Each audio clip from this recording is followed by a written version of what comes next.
Money in the World is directed by Ridley Scott and stars Michelle Williams, Christopher Plummer, and Mark Wahlberg. It's about J. Paul Getty, who was considered the richest man in the history of the world at this time in the 70s, and how his grandson John Paul Getty III was kidnapped and would apparently not be released until the ransom was paid by his grandfather, Paul Getty. This movie was surrounded with controversy after Kevin Spacey was immediately replaced with Christopher Plummer, and it originally had Kevin Spacey playing John Paul Getty, and then after that happened in November, the whole scandal with him, they cut him out of the movie and had to do quick reshoots, adding Christopher Plummer to play the role instead. And I just have to commend Ridley Scott and the entire team for being able to pull this off, because after watching the entirety of All the Money in the World, if I had no idea there was any scandal or any replacements of any sort, I would not have a single clue that there were any reshoots whatsoever, because this story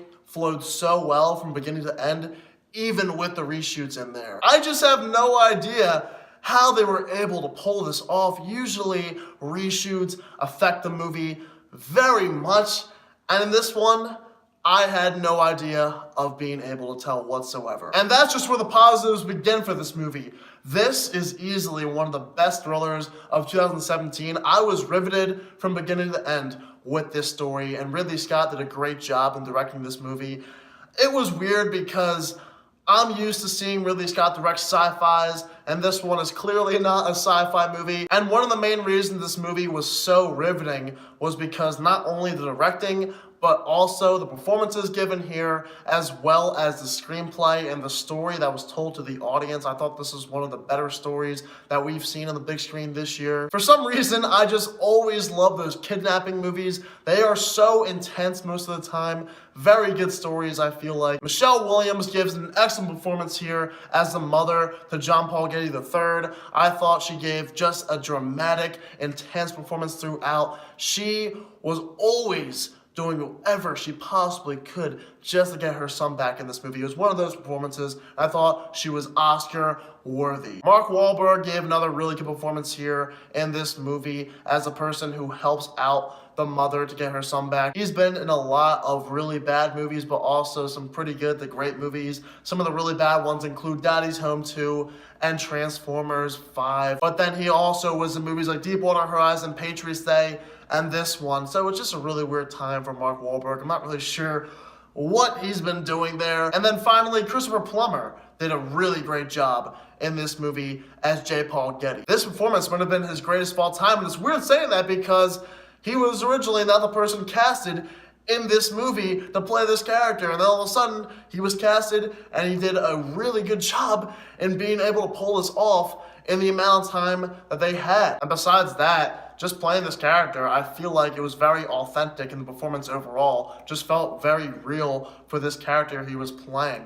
Greedy, very miserable at times, and he just pulled it off so well. This is a dramatic, very intense movie at times. It reminded me almost of Argo and the movie Munich, very much like those films, and that's the kind of movie that I like to see on the screen. Just intense throughout, can keep me on the edge of my seat, and that's what this movie did. Some of the best scenes in the entire movie involve showing these kidnappers and John Paul Getty III in this kidnapping space. And the finale too, I thought was very well done. You were just brought down to the wire, looking at the screen, glued to it, and you were wondering what exactly is going to happen next. In the trailer, the song The Time of the Season was played, and it was nice because that same song was played in the movie. And a lot of times when trailers have songs, they don't play those songs in the actual movie, so that was just a nice change for once. And I also didn't mention how this movie includes brutal violence at times. That was unexpected for me. I did not think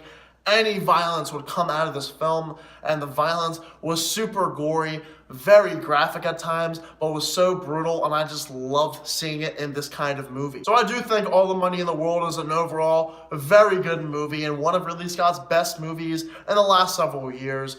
But this movie does have a couple of flaws, which include how this movie was not exactly as interesting as I would have liked it to be from beginning to end. At times, it was slower paced, and it was not as riveting as I think it could have been. Had it been a different director such as David Fincher or even Christopher Nolan, maybe this movie would have been more riveting, such as a movie like Argo.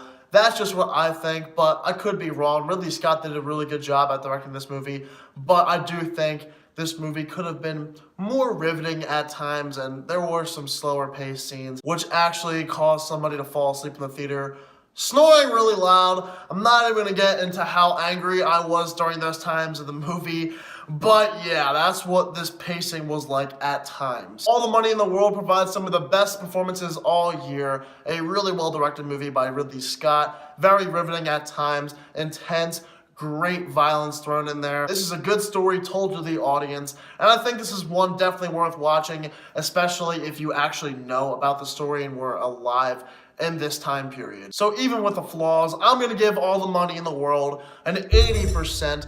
One of the better movies I've seen all year, I'd say. It does have its flaws, but I think this is a good story and one that you guys should probably go watch. That was my final review of 2017, and that only means one thing. Next up is my top 10 movies of 2017 video coming up for you guys next. That should be released within the next 24 hours for you guys. Get ready for that. If you are new to my channel, click that subscribe button and follow me on Twitter at SvenSulley and follow me on Snapchat at SvenMovies. Thank you all so much for watching this video, and I hope you all have a fantastic day.